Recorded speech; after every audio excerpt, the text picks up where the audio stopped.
On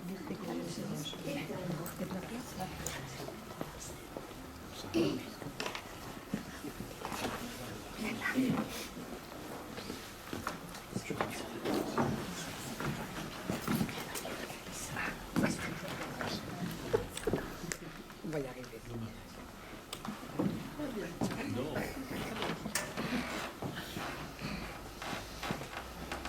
Eh oui, moi je fais carrément pour l'autre.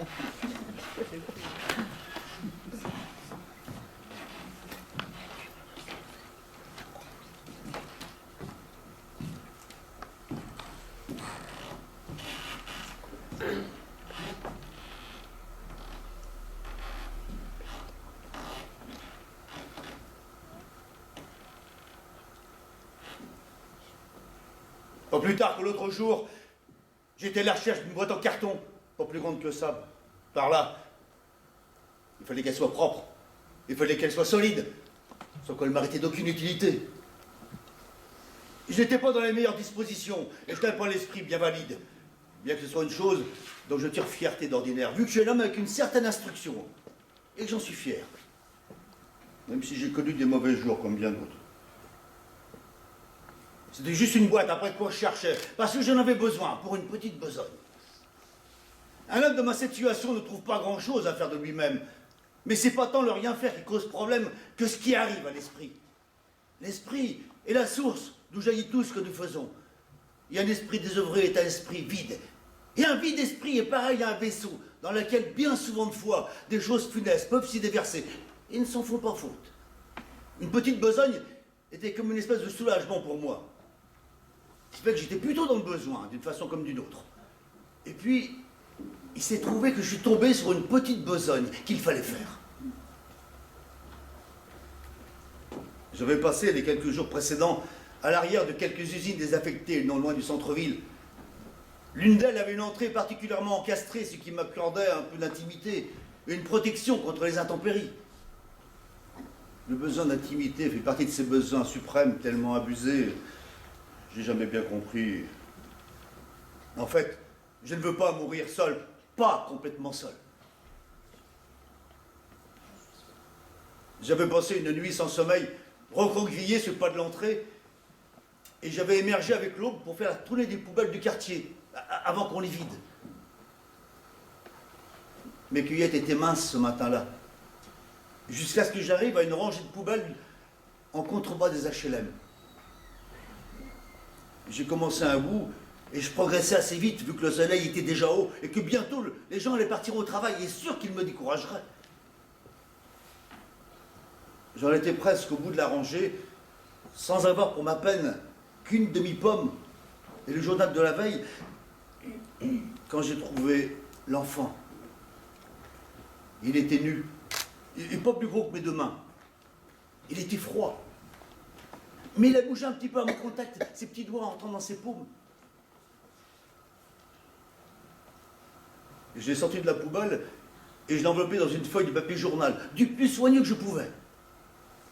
Et puis je l'ai mis dans la doublure de mon manteau qui était passablement déchiré, mais il était bien à l'abri, là où la doublure est encore valide. Je l'ai emmené chez moi, ce qui me donnait un lieu de refuge, et je l'ai installé dans un petit nid que j'ai fabriqué avec mes affaires, un t-shirt, une chemise sans manches, un cardigan. Puis j'ai déchiré un trou dans le journal de manière à voir son visage. Ses yeux étaient fermés. Et je me suis dit en moi-même, avait-il seulement jamais été ouvert, car c'est ainsi qu'il paraissait, comme s'il n'avait jamais vu la lumière du jour.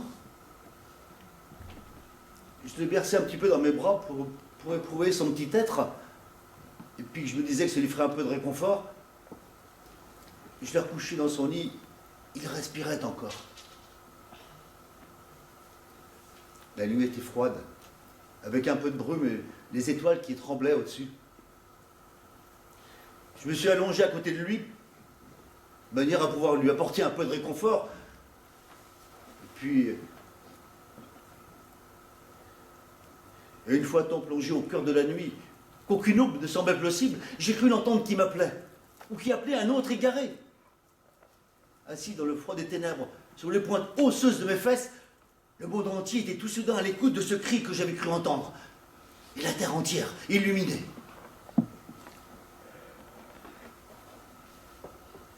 Au petit matin, tandis qu'il faisait encore nuit, je l'ai pris dans mes bras, sans savoir si j'avais dormi ou pas. Lui, tout enveloppé dans du papier, comme quelque chose acheté sur le marché. Le papier était tout humide de froid, tout comme moi. Tous les deux exposés à la nuit, comme on l'était.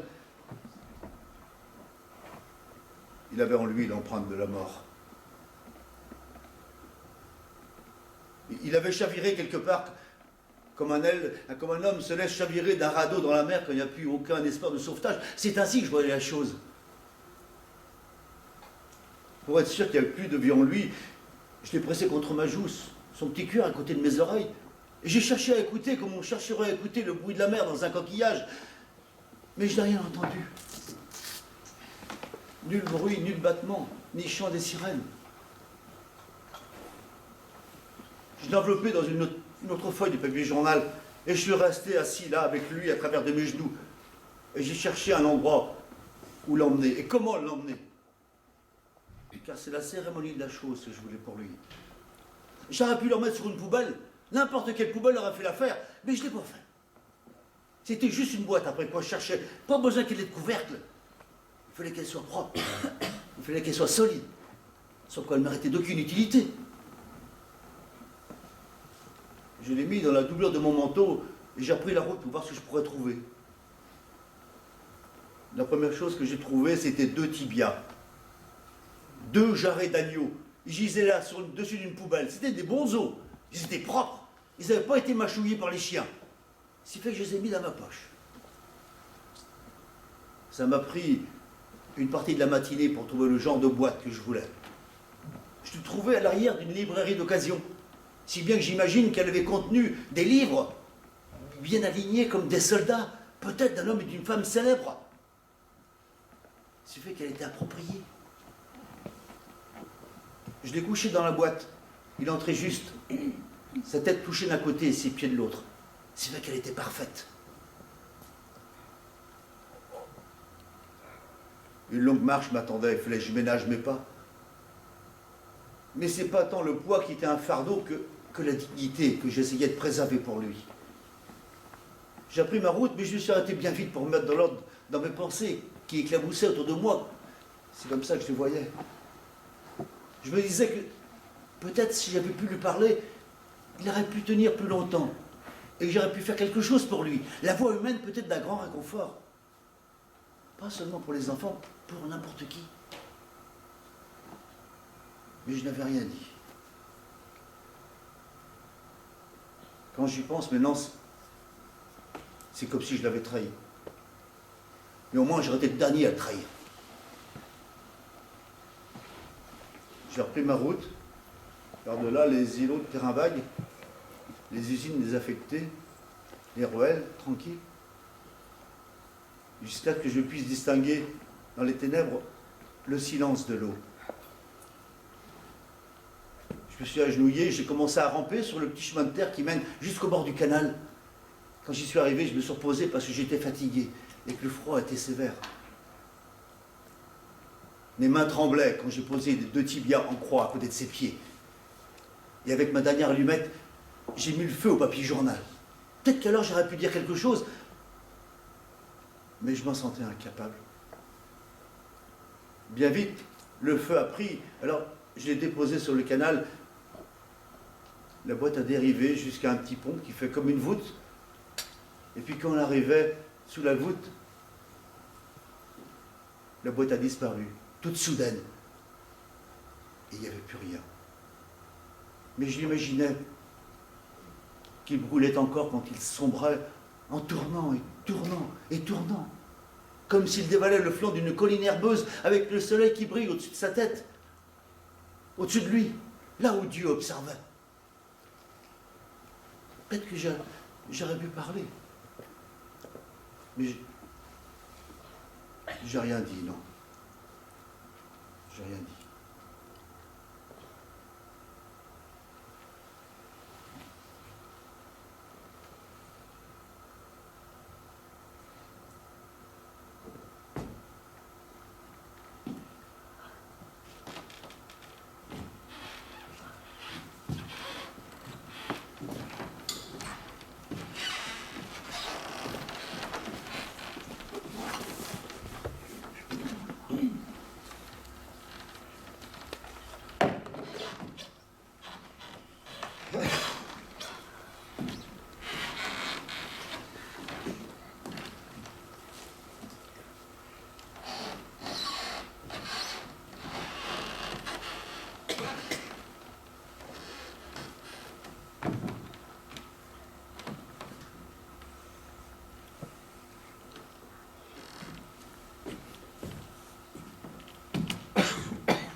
J'ai droit à quelque chose? Pas grand-chose. T'as essayé l'histoire de la Sainte Miséricorde? Ouais, j'ai essayé là-bas. J'ai droit à une pomme. J'en ai eu 2, 3 de leurs pommes. Je préfère les pommes rouges. C'est quoi qu'ils t'ont donné? Une pomme verte. Une pomme à cuire. J'aime les pommes un peu acides. Je l'ai déjà mangé.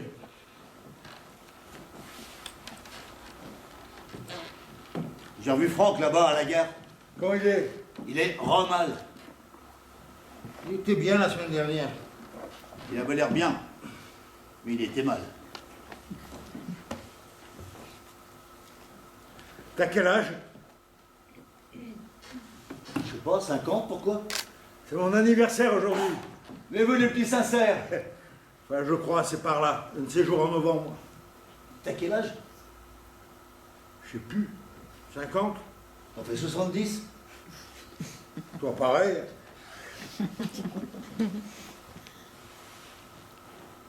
T'as eu droit à autre chose?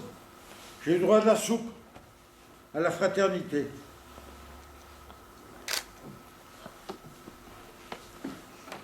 On a vu des choses. Sans blague.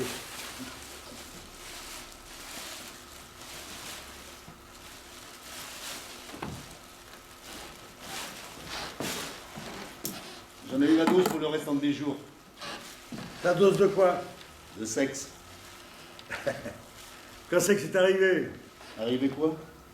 Eh ben, quand c'est que t'as eu ta dose? De sexe? Ben ouais. Ça fait longtemps. La dernière fois que j'en ai tâté, c'est quand j'ai rencontré cette femme de l'armée du salut. Ce vieux tas d'os, elle en passait pour moi.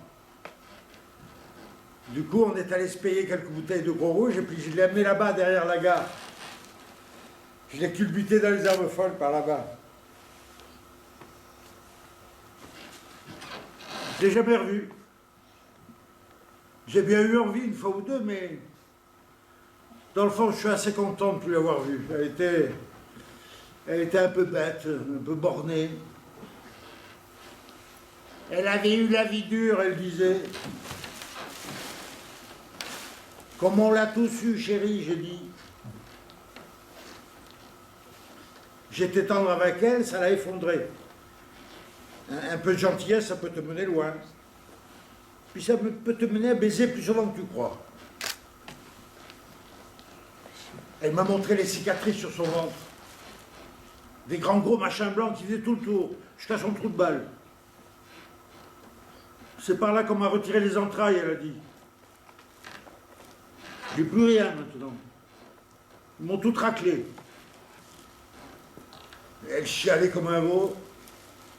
Les jupes toutes retroussées. Les herbes folles plein l'arrêt des fesses.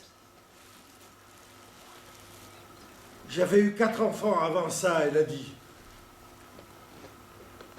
J'ai plus rien maintenant. Ils m'ont tout raclé comme on vide un poisson. Cancer, ils ont dit c'était. J'ai plus de cancer maintenant, elle a dit. J'ai plus rien. Ils n'en savaient pas lourd de ce temps-là. Ils m'ont tout raclé, puis voilà. Ça l'empêchait pas d'aimer baiser un coup de temps en temps. De toute façon, je ne l'ai plus revue depuis ça. C'est con. Mais sans doute elle est morte. On serait bientôt mort. Sans doute. De toute façon, j'en ai eu ma dose. Moi, pareil.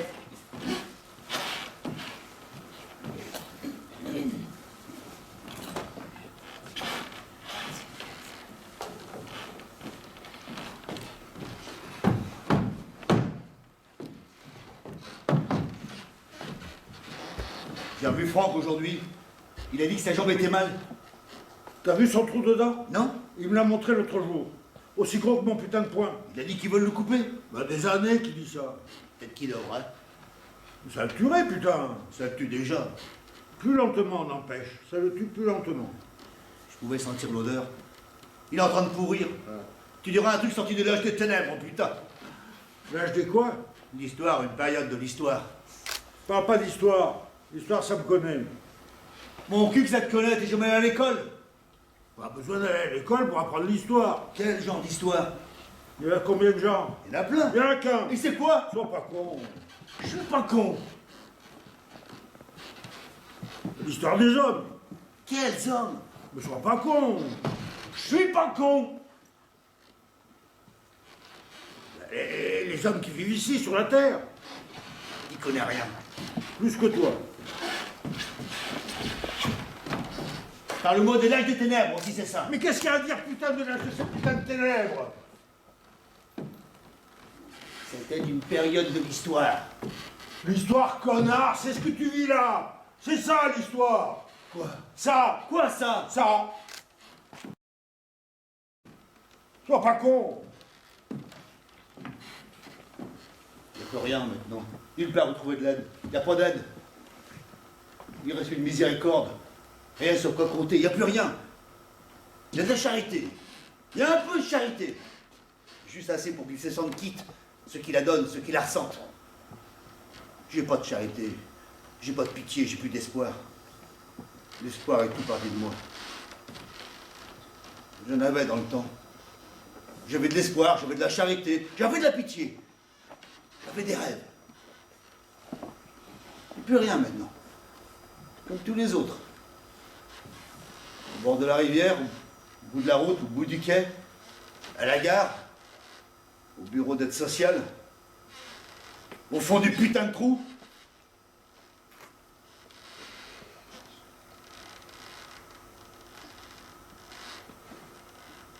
Tommy Randels vivait dans une remise, dans la petite cour, derrière chez sa vieille mère. Il s'est pendu au faux poivrier. Sa mère a tranché la corde et l'a redescendue toute seule avec sa langue qui dépassait toute bleue.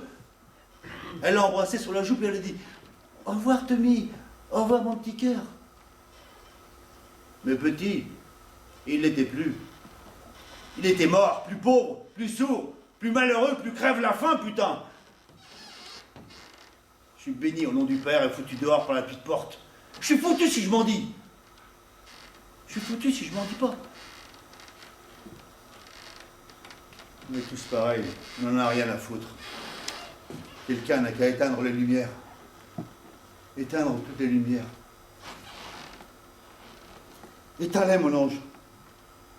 Éteins-les toutes. Plus jamais elles se rallumeront.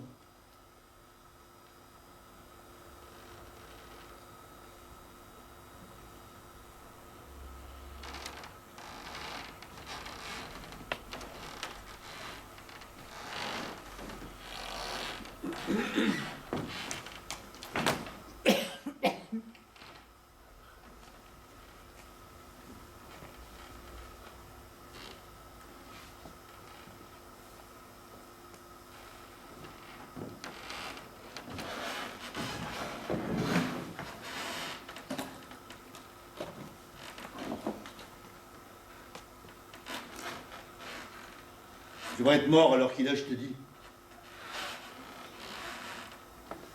Peut-être que t'es mort.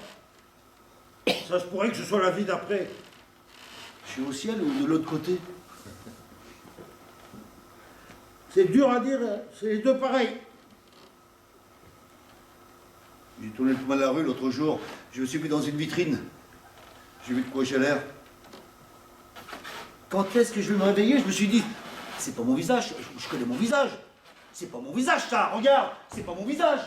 Il y a des femmes, tu sais comment elles posent leurs mains sur ton visage. Il y a des femmes qui ont posé leurs mains sur mon visage. Puis elles t'embrassent. Elles embrassent ton visage. Où il est passé, mon putain de visage?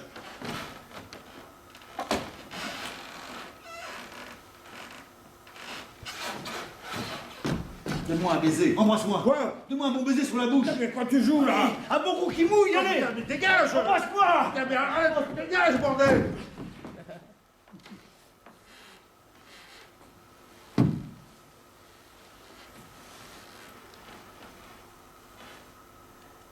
Les souvenirs, c'est ce qui tue les gens.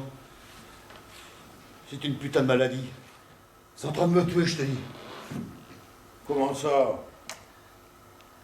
Qu'est-ce qui va pas chez toi? T'es né dans ton putain de sommeil ou quoi?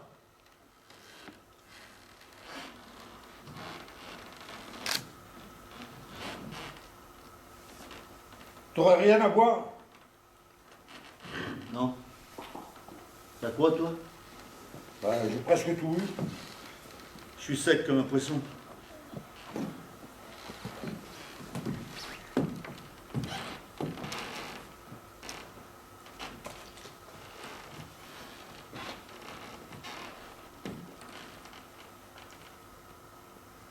Putain, t'arraches pas trop, putain! Connard, va. Rapace. Moi, je te connais. Je te connais aussi.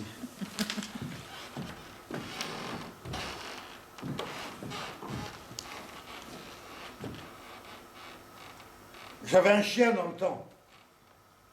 Une petite chienne. Petite noire, l'appelait.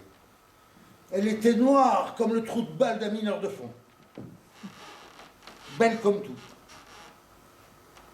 Elle venait se caser juste ici, au creux de mon bras, comme un putain de petit bébé.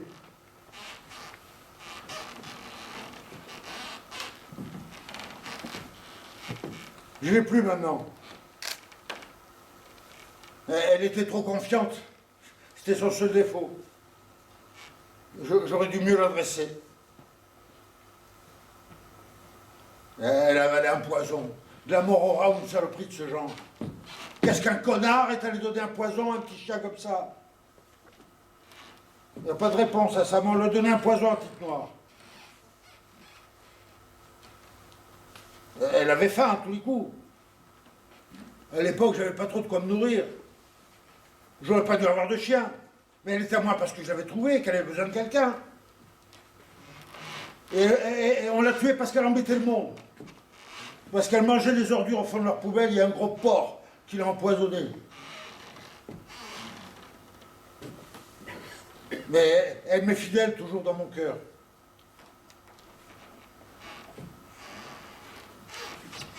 Elle est morte dans mes bras.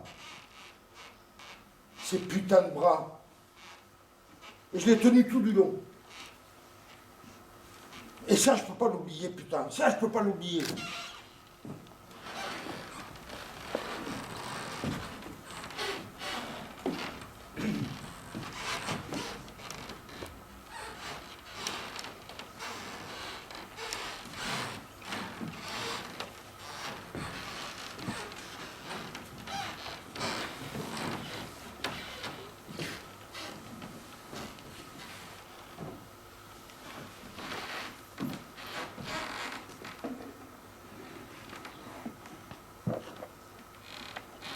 C'est quand la dernière fois que t'as fait un repas?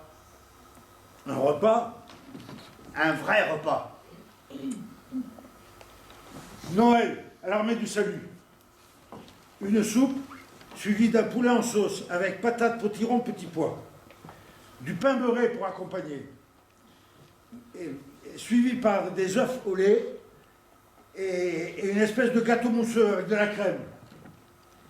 Et si tu voulais, une tasse de thé ou un cordial.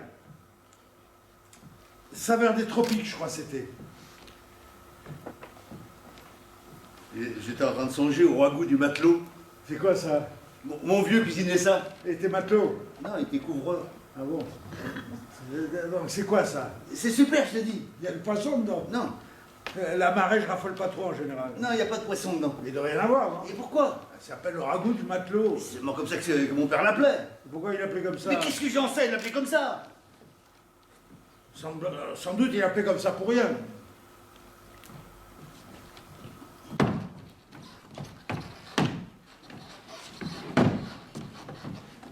Il te faut une livre de beefsteak. Le moins cher fera l'affaire. Tu retires le gras et les nerfs et tu débites en bons gros morceaux. Tu les balances dans la farine et tu fais rebondir dans du beurre avec 2-3 oignons coupés en rondelles. Merveilleux, hein, rien qu'à l'oreille. Tu mets 4 grosses patates coupées et tranchées en rondelles dans une cocotte. Faut prendre des vieilles patates bien farineuses parce qu'elles se défont à la cuisson et que ça épaissit la sauce. Faut que ça soit bien épais une sauce. Ah, la sauce épaisse, j'aime bien. Tu mets la viande et des oignons par-dessus les patates avec 2-3 carottes coupées en rondelles, pas trop fines. Tu saupoudres le tout avec des grains de poivre noir. Bien épicé, comme une sauce. qui ajoute 3 tasses de bière, 2 tasses de bouillon de bœuf, 2-3 belles grandes feuilles de laurier, c'est pour l'arôme. Et tu laisses les jeter pendant 2 heures, sans couvrir. Et après, tu te manges avec du pain bien croustillant. Mais c'est tout ce qu'il te faut, mec. Merveilleux, rien qu'à l'oreille. Ça là, je te dis.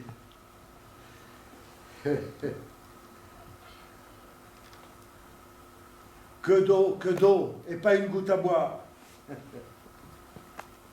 Quoi? C'est un truc que disent les matelots. Ah oui? Ouais.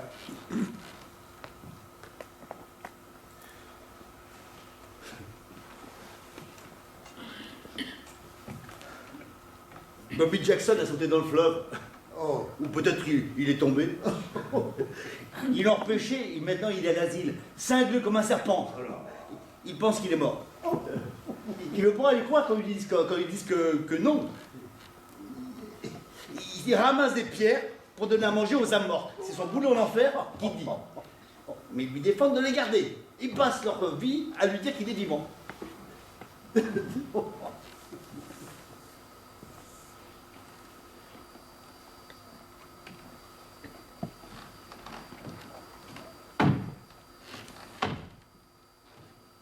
Chaussures en plastique, pas de lacets, manteau d'amour, une chemise de nylon, 2 chaussettes, un gant, pas d'adresse, 3 clopes. On m'a donné ce couteau, j'ai trouvé un bouton que j'ai cousu avec de la ficelle. Une bible de Gédéon pour me torcher le cul. Éteins la lumière, mon trésor. Éteins-les toutes, il reste rien.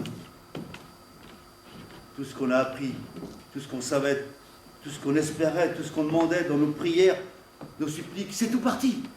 Il n'y a pas d'os à tomber de la table. Pas une miette, pas une pelure, pas un pépin.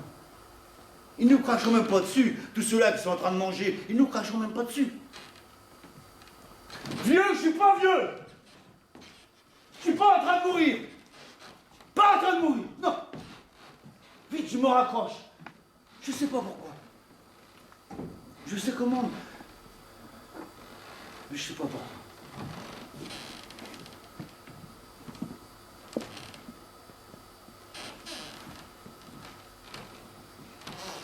Sarah Smith avait 3 enfants, plus 2 autres, qu'on lui avait retirés déjà morts. Elle avait 4 maris, tous catholiques. Et s'est mise à picoler quand le dernier l'a quitté. Elle s'est passée un rasoir sur le visage. Un soir, elle s'est tailladé le visage, jusqu'au pommette. Elle était trop belle, qu'elle disait, trop belle. Elle fait, elle a tourné des pensions de famille, a sucer des queues à 5 $ le coup. On fera d'elle une sainte, à ce qu'elle dit. Elle aurait une statue qu'on fera d'elle. Qui je suis maintenant? Je suis pas qui j'étais. Je suis un vieux con.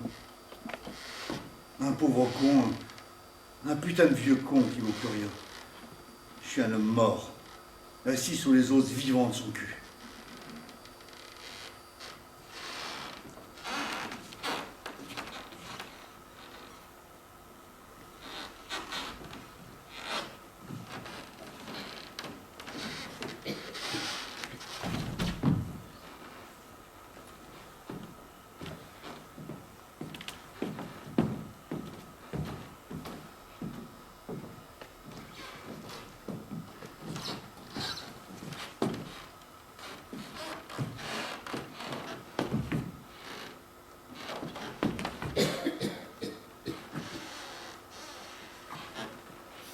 J'ai le cœur malade.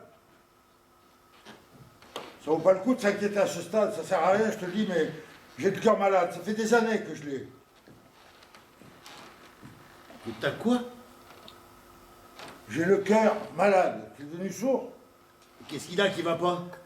Ben, il va à son petit train bien tranquille, et il trotte gentiment, et puis d'un coup, boum, le voilà qui s'emballe. Ce putain de machin cognant dans ma poitrine comme un marteau-piqueur. Il va mal d'un seul coup, il va de pire en pire. Ça vaut pas le coup de s'inquiéter à ce stade, mais ça me rétame. J'en ai ras-le-bol, je te dis. C'est très banal tout ça. Quoi donc? Ce genre de choses. Le docteur? Non? Je suis malade du cœur. Ça va, putain, j'ai entendu. Le docteur, mon petit, j'en ai vu. Ils m'ont regardé de haut en bas, ils me sont rentrés par tous les bouts. M'appelle pas mon petit. Comment t'aimerais que je t'appelle? Vous voulez m'appeler quelque chose? Si. Pourquoi tu devrais m'appeler quelque chose? Faut pas con. Sois pas con toi-même. Je suis malade du cœur. Ça va, putain, j'ai entendu. Mais mon cœur, il tiendra pas. Qu'est-ce que tu veux dire? L'échéance, il me lâchera avant terme. Mais qu'est-ce que tu veux dire? À ton avis, putain. Mais je vois pas ce que tu veux dire. Et pourquoi? Parce que c'est crétin. Comment ça? Ton cœur tient le temps qu'il tient, c'est ton destin. Comment le reste de toi peut tenir plus longtemps que ton cœur? Quand ton cœur lâche, putain, tout le reste lâche avec. De quoi tu parles? Qu'est-ce que t'es en train de dire? Je te dis, mon cœur tiendra pas. Tiendra pas, quoi? La putain de distance, connard! Quelle putain de distance? La vie, mon petit, la vie, ma putain de vie! Mais comment? Je serais foutu, fini avant d'avoir fait mon temps. Quand ton cœur lâche, putain, t'as fait ton temps. Trop tôt. Voilà ce que je peux te dire, trop tôt. Si mon cœur n'était pas foutu, je tiendrais plus longtemps. C'est ça que je suis en train de te dire. Mais il est foutu. Ouais, tu vois que c'est tragique, là. Non, putain, je vois pas. Bon. Parce que tu es un vieux crétin de con.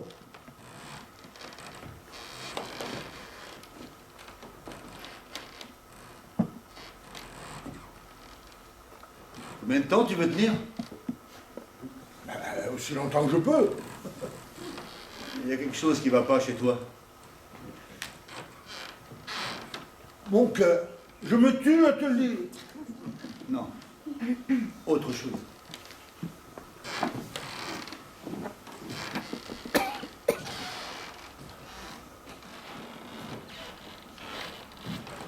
Il y a un visage sous ces bleus, elle disait.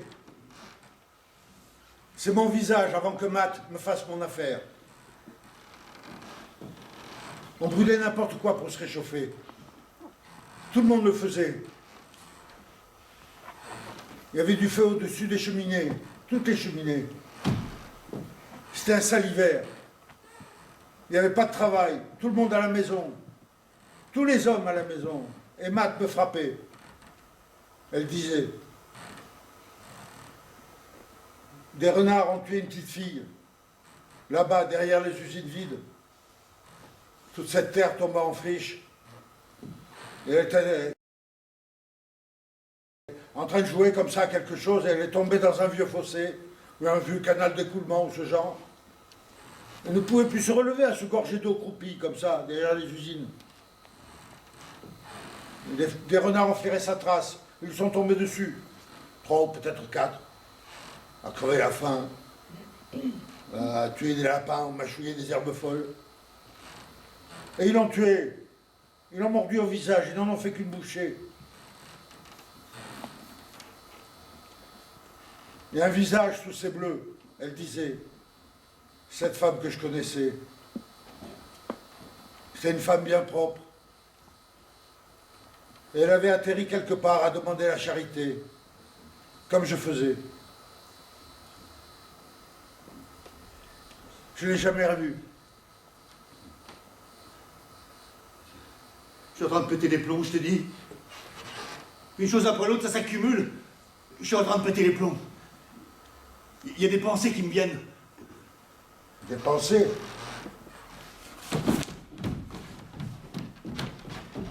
Les choses dont un cordonnier a besoin, c'est une forme de cordonnier, un marteau à deux têtes, un racloir à talons, un marteau à cheville, des adanes poinçonnées et à coudre pour les piqûres et les œillets de lacets, un corps à souder, une forme en bois, un fer à gouger pour mouler le cuir à la semelle, un fer à brunir, une pince à tirer, un fer à vernir, une carde, une roulette pour inciser le cuir et un coupoir en peigne. T'es cordonnier? Quand tu piques la semelle d'un soulier à son empeigne, tu peux pas glisser la main dans le soulier. D'ailleurs, faire des piqûres dans le soulier, ça vaut pas le coup de toute façon. Ça fait que tu piques l'empeigne à mi-chemin de la semelle première. La semelle première est découpée de manière à épouser le contour du pied. La semelle première est clouée sur la forme en bois. Les empeignes sont cousues ensemble en suivant le patron de coupe. Il y a 5 patrons pour les empailles. La pièce de devant, les garants, les quartiers et la pièce de renfort. Ça, c'est le talon. Puis, la forme en bois avec la semelle qui met dessus, tu la pousses dans les empailles et tu retournes tout. Ça fait que ça, c'est la forme du talon. Puis, tu tires à fond sur le cuir des empailles pour chevaucher la semelle première. Aussi serrée que du verre. C'est un vieux dicton qui veut dire que tu tires fort et serré. Puis, tu cloues la semelle sur la forme en bois à travers la semelle première. Et après, tu remplaces le clou par des piqûres au fur et à mesure que ton travail avance. Il te faut 2 jours pour ça. 2 jours pour bâtir une paire de souliers digne de ce nom. T'es en train de péter les plombs, là. Ouais. Moi, je sais bien que je te pète. Ouais.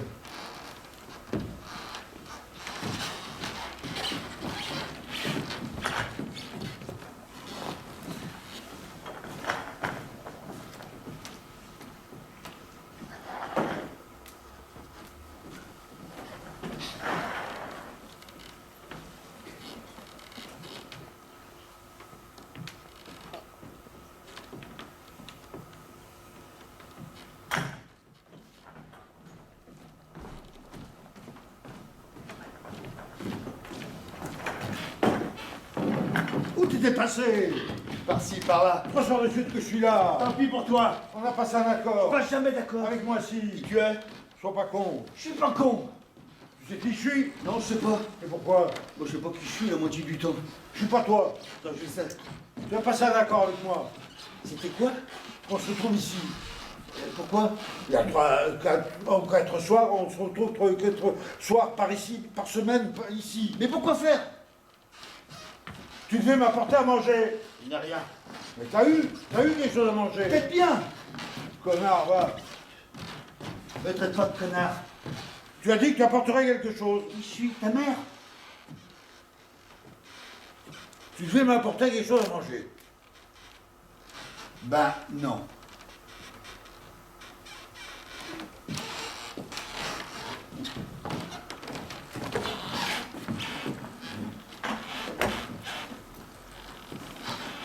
Elle m'écoutait jamais, c'était ça le problème. Qui? Cette femme que j'avais, cette femme avec qui je vivais. C'était quand? C'était il y a des années, elle m'écoutait jamais. Tu disais quoi? Bah, je disais des tas de choses. Je suis un grand causeur à l'époque. Je pouvais causer des heures entières à un bâton de chaise. Et drôle avec ça. Je passais mon temps à sortir des histoires drôles. Elle te trouvait pas drôle? Mais qu'est-ce qu'elle en savait, putain? Elle m'écoutait jamais. Elle avait dû t'écouter à un moment ou à un autre. Oui, quand je passais un savon. Ouais, c'est bien ce que je veux dire. Ouais, là, elle écoutait, là, elle entendait. Elle était pas sourde. Il y a des femmes qui aiment les hommes du genre, à se taire. Mais je pouvais me faire. Et t'en fais pas pour ça, je savais me taire. Et à la fin, j'ai renoncé. Je suis venu comme un putain de muet. Comme si quelqu'un avait tranché ma putain de langue. Et ça lui a fait quoi? Bah, du coup, c'est elle qui s'est mise, d'accord? Elle pouvait plus la fermer. On pouvait plus l'arrêter. Et ci, et ça, et pati, et pata, à longueur de journée. Elle parlait même pendant son putain de sommeil. Un vrai cauchemar, je te dis. De quoi elle parlait? Aucune idée, putain. Oh, je me contentais de hocher la tête de temps en temps. Pour elle, ça changeait rien du tout. C'est le genre de bonne femme à organiser une bagarre dans une putain de maison vide. C'est très banal tout ça. Quoi donc? Tout ça, les hommes, les femmes, ce genre de choses. Tout est banal pour toi. Tout là. Pas du tout.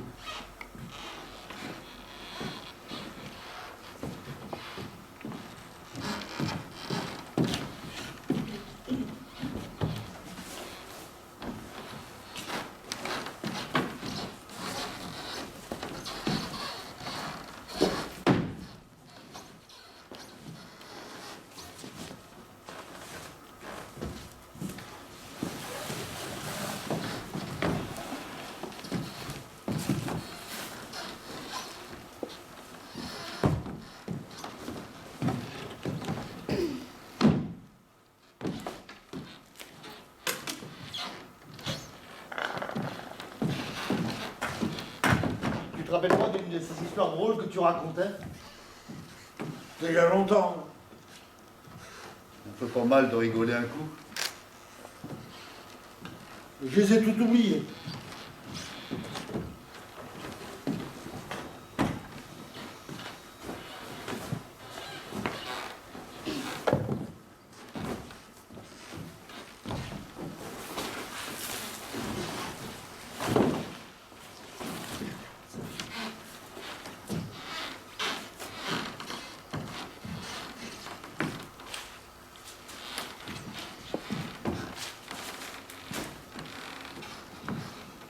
Franck a des tremblements.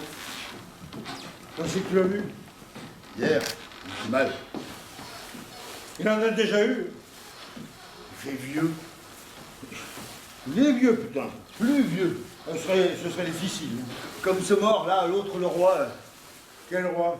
Un roi qu'ils ont découvert au fond d'une putain de pyramide. Une connerie de ce genre. 1000 ans il avait.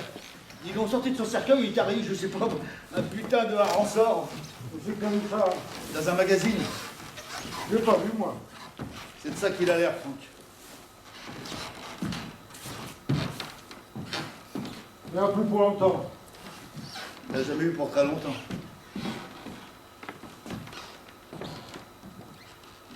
Donc ils sont méchants comment, ces tremblements?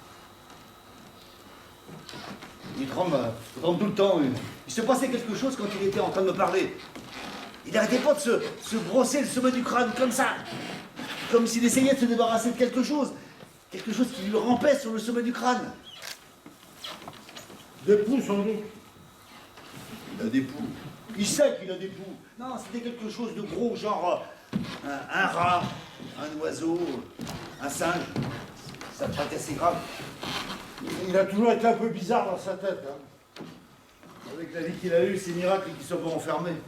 Il a été 2-3 fois. Hein. Mais il s'en est relevé. Il se remettra. Il sera mort. Il sera mort. Ouais.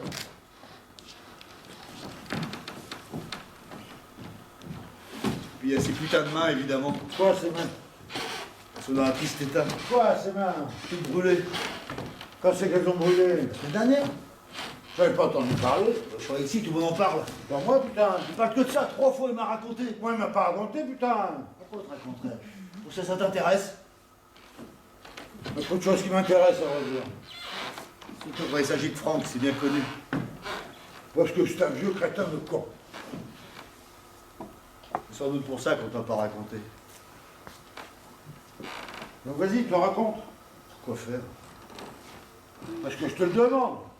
Je m'en marre d'entendre parler. Mais tu te la racontes.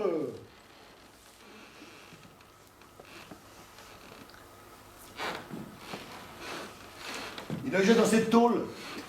C'est une pension de famille, ça faisait environ une semaine qu'il était là-bas. Il n'y avait pas de lumière dans la piole, juste un lit grouillant de puce à ce qu'il dit. Et la vieille garce qui tenait la maison, qui n'avait rien à secouer de qui logeait là. Bourré comme un coin à longueur de temps. Ça me rappelle quelque chose. Bref, cette putain de tôle a pris feu, d'accord? Et s'est mise à flamber comme une putain de fusée blanche. Apparemment, il s'est réveillé au milieu de la nuit, il a senti l'odeur de la piole qui brûlait. Une puanteur a terrassé un cheval, comme une pistetière en train de brûler. C'était un abattoir. Du coup, il se lève, sort dans le couloir, et c'est plein de fumée, évidemment. Et putain, il se rappelle plus par où on sort, ni où il est l'escalier. Il est là-haut, tu vois, au 2e étage, il se rappelle plus de rien. Du coup, il se met comme ça à courir sans savoir où il va, les 2 mains tendues devant lui, comme ça, histoire de pas buter dans quelque chose, et qui finit noir de noir. Putain, l'angoisse. Il a pas fait 3 pas que ce vieux connard sort de sa chambre comme un coup d'éclair, et fonce droit devant Franck. Mon Dieu, non. Et le vieux connard est en feu, d'accord? Putain, pauvre gars. Alors, Franck, le vieux connard, il est là, braillé comme un merde, un putain de putois, et Franck peut sentir la chaleur qui sort du corps du bonhomme.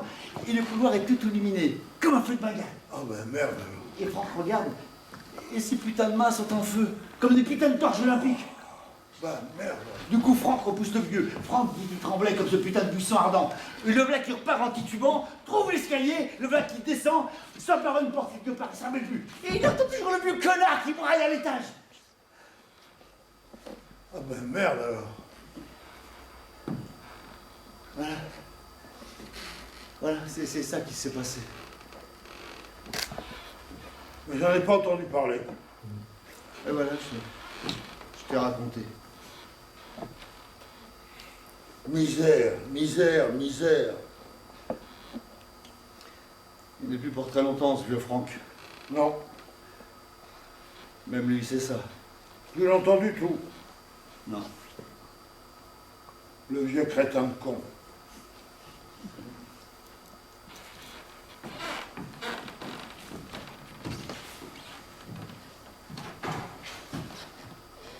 Éteins les lumières, mon trésor, et tire-toi. Il reste rien. Les pauvres ne sont plus propres. Ils ne savent pas comment on parle. Ils meurent sans dire merci. Tel que c'est, tel que c'était, tel que ce sera. Maintenant est maintenant. Maintenant est toujours ce qui vous tue. Alors tire-toi, mon cœur, tire-toi au diable. Ne te retourne pas. Le carillon de minuit a poussé sa dernière note. Et on est bon pour brûler aussi vif que des étoiles.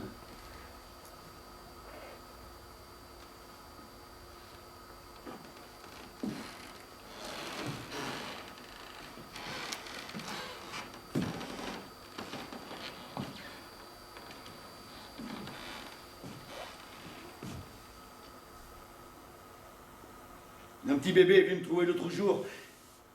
Il m'a demandé le chemin des sœurs de la miséricorde. J'ai perdu mon chemin, il a dit.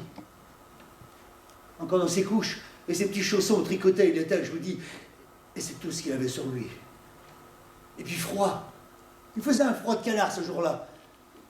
Et son visage était aussi blanc qu'un nuage.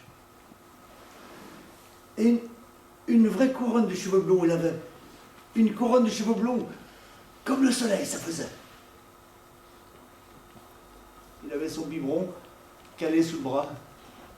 Tout comme un vieil alcoolo, il était. Son petit biberon de lait calé sous le bras. Qu'est-ce que tu leur veux, aux sœurs, je lui ai dit.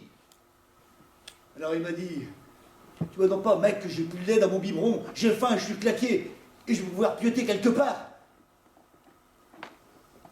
Du coup, je lui ai montré. Je lui ai montré le chemin et je l'ai laissé là. Elle prend soin de toi, je lui ai dit. Il m'a rien dit. Il m'a juste lancé un regard, et j'oublierai jamais la douleur de ce regard. La putain de douleur sur sa petite frimousse.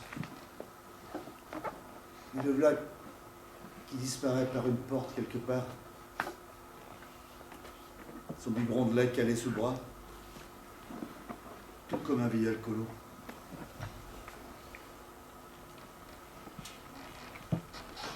Au point où sont les choses, je ne vois aucun secours. Je suis foutu, tu vois. Mais tu continues. Tu fais avec. Avec la vie, je veux dire, tu continues. Et puis c'est tout, t'as pas le choix, je te dis. Tu pourrais t'allonger et mourir, si tu y arrives. Mais ça demande un effort. Et il faut vraiment t'appliquer si ça ne te vient pas selon le cours naturel des choses.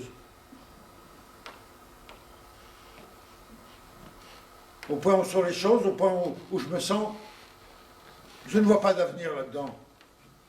Dans le fait de mourir, je veux dire, c'est pas un truc que tu décides. Je suis foutu de ce côté-là.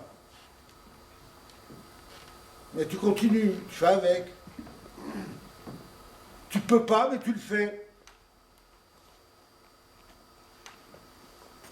Seulement voilà, tu es tout seul. Depuis le trou de bite de ton papa jusqu'au fond de ta putain de tombe, t'es seul au monde. Et pour n'importe quel autre connard, c'est pareil. C'est quelque chose qui ne change pas, jamais.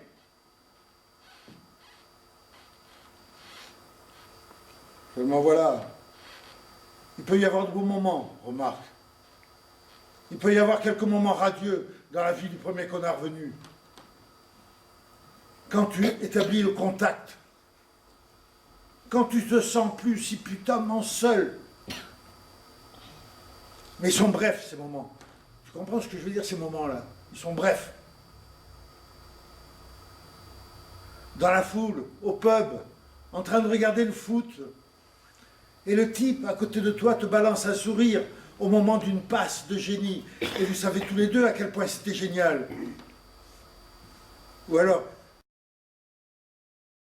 une femme te touche doucement du bout des doigts, et vous n'êtes pas en train de machiner ni rien.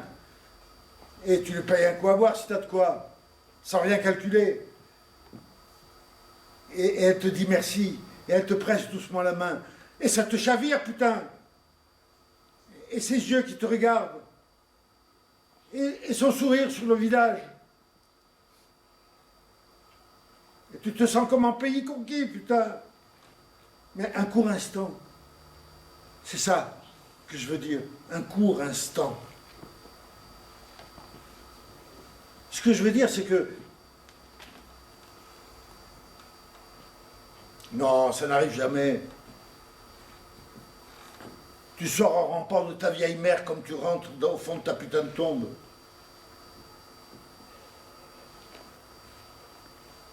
Voilà, c'est tout. Et merci du fond du cœur.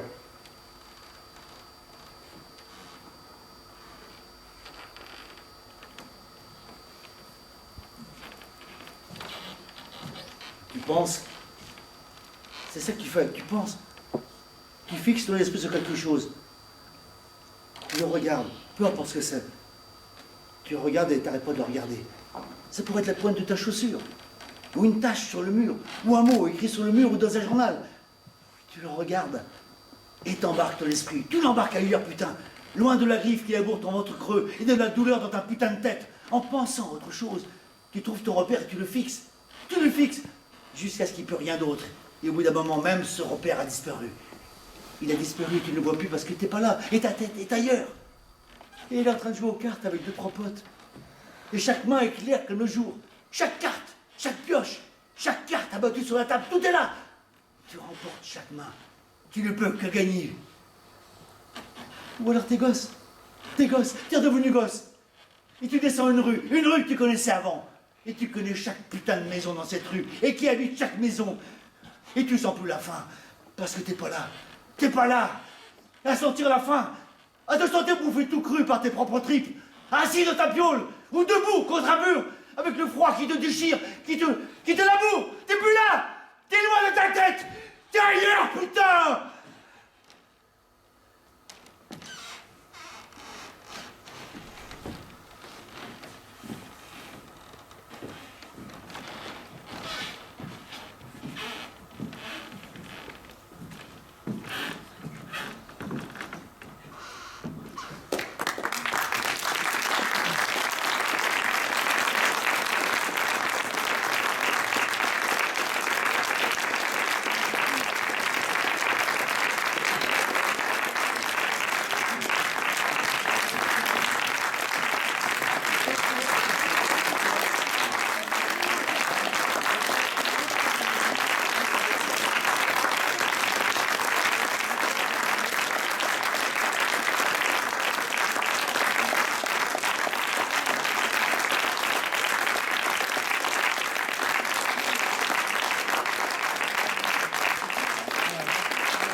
Merci.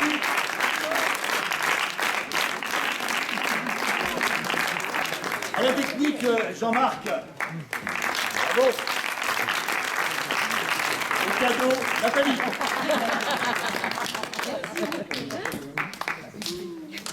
Un jury en pensant à nous. Ah, du beau rouge.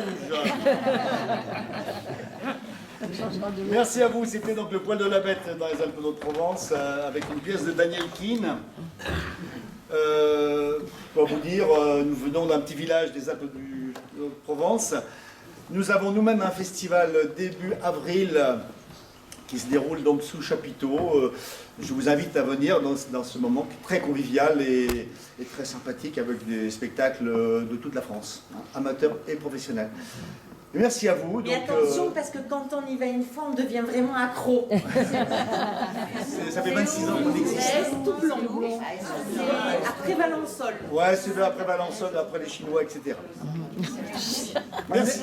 Anecdotiquement, il y a aussi un festival que j'organise à Fort-Calquier le 1er, le 2 et le 3 novembre. C'est dans bientôt. Non, qui est très bien aussi également. Mais qui n'est pas sous chapiteau, qui est dans une salle conventionnelle, une grande salle avec des projecteurs, du son, etc. Voilà. Le luxe. Merci à vous. La qualité. On va